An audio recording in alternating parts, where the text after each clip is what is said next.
शक्ति हृदय तुम्हें माँ भक्ति तुम्हारी प्रतिमा गड़ी मंदिरे मंदिरे वंदे मातरम।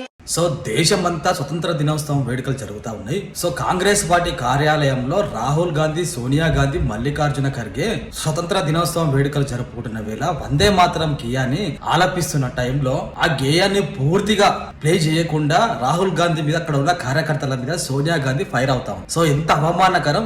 వందే మాతరం గీతాన్ని అవమానించే విధంగా సోనియా గాంధీ ప్రవర్తిస్తాం. సో వీళ్ళకి దేశం మీద ప్రేమ ఉందా లేదా స్పష్టంగా అర్థమవుతా ఉంది. కనీసం జాతీయ గీతం వినిపిస్తున్నప్పుడు కొంచెం నిశ్శబ్దంగా ఉండకుండా అక్కడ కార్యకర్తల మీద అరవడం, మల్లికార్జున ఖర్గే మీద కోప్పడడం, సో జాతీయ గీతం మొత్తం ప్లే అవ్వకుండా అవమానించే విధంగా ప్రవర్తిస్తా ఉన్నారు. సో మన దేశాన్ని అవమానించే ఇట్లాంటి వ్యక్తులకి సపోర్ట్ చేస్తా ఉన్నారు. సో జాతీయ గీతాన్ని అవమానించడం అంటే భారతదేశంలో ఉన్న ప్రజలందరిని అవమానించడం, మన దేశం కోసం స్వతంత్రం తెచ్చిన అమరవీరులను కూడా వాళ్ళను అవమానించే విధంగా సోనియా గాంధీ ప్రవర్తిస్తాం. సో ఇక్కడ వీడియో ప్లే అవుతా ఉంది. ఆ వీడియోల గురించి మీరు ఏమనుకుంటున్నారో కింద కామెంట్ చేయండి, లైక్ చేయండి. ఖచ్చితంగా ప్రతి భారతీయుడికి ఈ వీడియోని షేర్ చేయండి.